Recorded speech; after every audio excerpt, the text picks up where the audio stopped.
Hi, welcome back to my channel. இன்னைக்கு நம்ம தமிழ்நாட்டில் உள்ள ஒரு சிவன் கோவிலுக்கு தான் வந்திருக்கோம். ராமநாதபுரம் மாவட்டம் திரு உத்திரகோஷ மங்கை கோவிலுக்கு தான் வந்திருக்கோம். இதுவரை நான் அந்த கோவிலுக்கு வந்தது கிடையாது. இப்போதான் முத இந்த கோவிலுக்கு வாரோம். இனியும் ஒரு ½ கூட உண்டு போடுறதுக்கு. அங்க உள்ள கோவில் போயிட்டு அங்க உள்ள விசேஷங்கள்லாம் நமக்கு பார்க்கலாம்.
மகாதேவம்.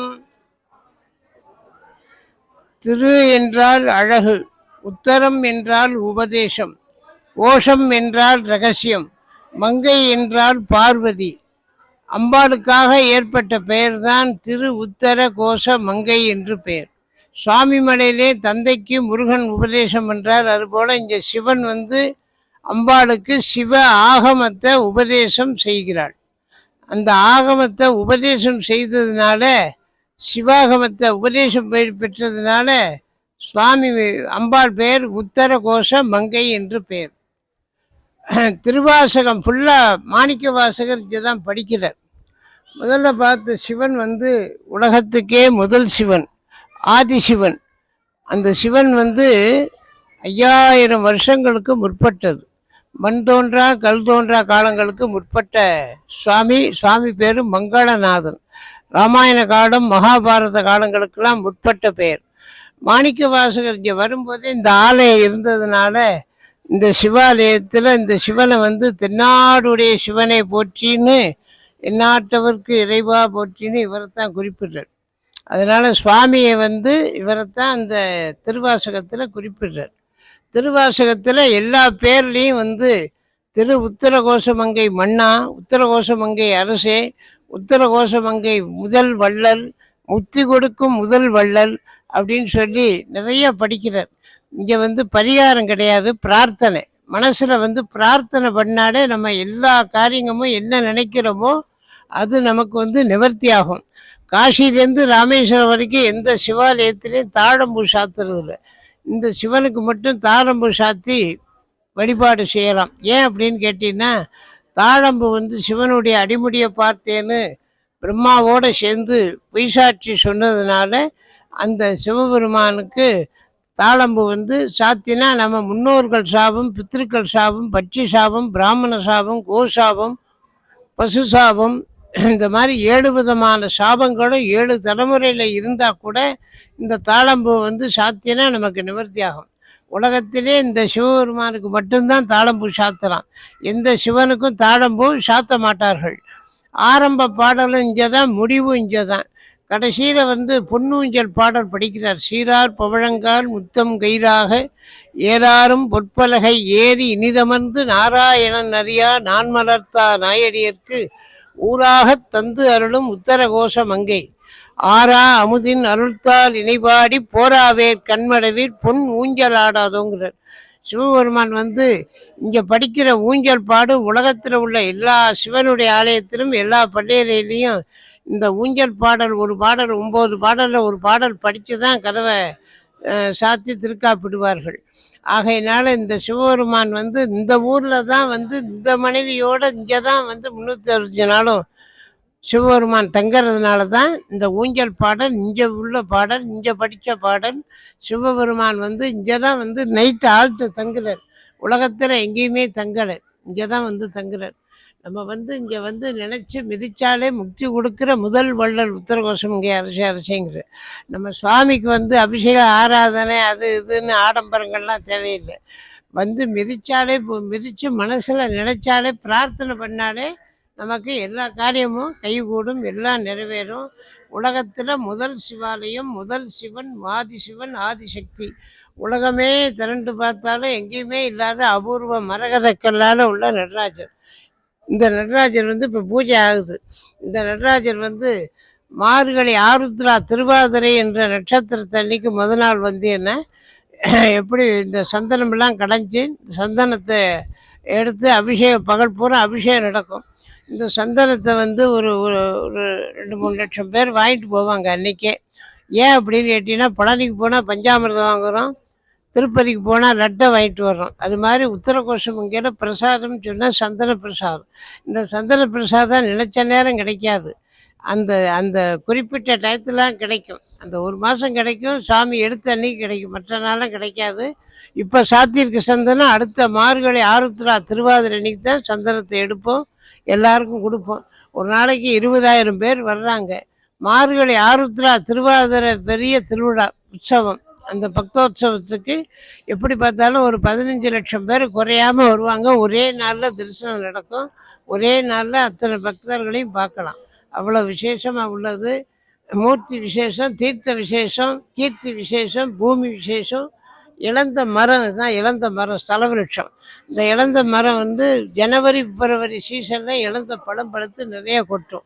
இன்னமும் அதுக்கு உயிர் சக்தி இருக்குது. 4000-3000 வருஷத்துக்கு முற்பட்ட மரம் இந்த மரம், இழந்த மரம். 1999 தேவ ரிஷிகளும் இந்த இடத்துல ஐக்கியமாயிருக்காங்க. அதோட மாணிக்க வாசகரும் இந்த இடத்துல இருக்கார். மாணிக்க வாசகரையும் சேர்த்து 1000 பேர். அதான் 1000ன்னு சகஸ்ரம், சகஸ்ரம்னா 1000. அந்த 1000 பேரும் இந்த ரிஷிகளும் சேர்ந்தது தான் இந்த சகஸ்ர லிங்கம்னு சொல்கிறது. இதை தரிசனம் பண்ணால் 1000 சிவாலயம் தரிசனம் பண்ணால் என்ன பலனோ அந்த பலனும் நமக்கு கிட்டும். முதல்ல பார்த்த ஈஸ்வரன் மங்களநாதர் அந்த சுயம்பு மூர்த்தியை தரிசனம் பண்ணாலே நீங்கள் உலகம் பூரா கும்பிட்டா என்ன பலன் கிடைக்குமோ அந்த பலன் அவர் ஒரு ஆள்கிட்ட கிடைக்கும், பிரார்த்தனை பண்ணால். அப்படிப்பட்ட ஊர், அப்படிப்பட்ட ஸ்தலம் உத்தரகோஷமங்கைக்கு வந்து ஒரு முறையாவது தரிசனம் பண்ணால் நம்ம முன்னோர்கள் செய்த பாவங்களும் நாம் நினைக்கின்ற எல்லா விதமான இதுகளும் நமக்கு நிவர்த்தி ஆகும். அன்னாபிஷேகம் டெய்லி நடக்கும். உலகத்திலே அன்னாபிஷேகம் டெய்லி கிடையாது, இங்கே மட்டும் 365 நாள் அன்னாபிஷேகம் உண்டு. இப்போ லிங்கத்துக்கு நடந்துட்டுருக்கும். அதுவும் விசேஷம், ரொம்ப விசேஷம். மாணிக்க வாசகர் தான் இங்கே வந்து படிச்சிருக்கார் திருவாசகம். திருவாசகம் தான் உத்தரகோஷமங்கை, உத்தரகோஷமங்கை தான் திருவாசகம். வேறு ஞான சம்பந்தர், சுந்தரர், திருநாவுக்கரசர் இங்கே வந்து தேவாரம் படிக்கலை. திருவாசகம் ஃபுல்லாக படித்தது உத்தரகோஷமங்கை. தாதாடு பூஞ்சோலை தத்தாய் நமையாடும் மாதாடு பாகத்தன் வாழ்வதி கோதாட்டி பக்தர் எல்லாம் பார்மேல் சிவபுரம் போல் கொண்டாடும் உத்தரகோஷ மங்கை ஊர். உத்தரகோஷ மங்கை ஊர்னு சொல்லி கைலாசம், இமயமலை கைலாசம், இதுதான் எனக்கு கைலாசம்னு சொல்லி படிக்கிறேன். அந்த மாதிரி அப்படிப்பட்ட மூர்த்தி, அப்படிப்பட்ட ஸ்தலம், அப்படி படிச்சிருக்கார் மாணிக்க வாசகர். குயிலை அழைச்சி கூட கூப்பிடார், தென் பாண்டி நாடே அப்படிங்கிறார். உத்தரகோஷமங்கை ஊராகவும்ங்கிறார். இந்த ஊரத்தான் உலகத்திலே சொல்கிறார். உத்தரகோஷமங்கை ஊராகவும் தென்பாண்டி நாட்டானே தென்னவனே வரக்கூவாய், உத்தரகோஷமங்கை நாயகனை வரக்கூவாய், ஞான விளங்க இருந்த நாயகனை வரக்கூவாய்ன்னு கீழ்ப்பத்தில் அவ்வளோ அற்புதமாக படிக்கிறார். இடங்கை அழகவர் வண்டோதரிக்கு பேரருள் புரிந்து இன்பம் அளித்து மேய பெருமானை ஞான விளங்கும் திரு உத்தரகோசமங்கைங்கிற நமக்கு நல்ல ஞான அறிவுகள்லாம் கிடைக்கக்கூடியது இங்கே தான் அப்படிங்கிறார். இலங்கையில் உள்ள ராவணன் பண்டோதரிக்கு சாமியே எந்திரிச்சு வந்து திருமணம் பண்ணுறார் ராவணனுக்கு. அப்படிப்பட்ட ஸ்தலம், அப்படிப்பட்ட மூர்த்தி. நம்ம பார்வதி பதே அரகர மகாதேவா.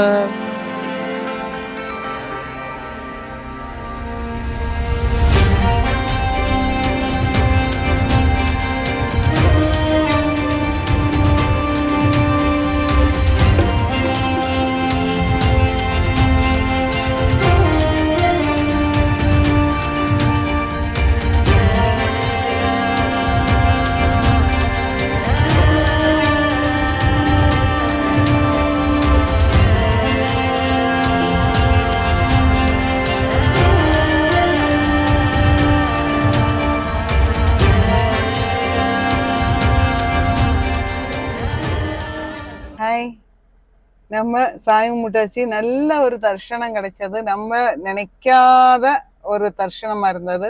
பின்ன அங்க உள்ள கோவில் உள்ள விசேஷங்கள், அங்க உள்ள குருக்கள் தான், அவங்க தான் பின்ன அங்க உள்ள விசேஷங்கள் எல்லாம் சொல்லியிருக்காங்க. வீடியோ பாருங்க, அப்ப தெரியும்.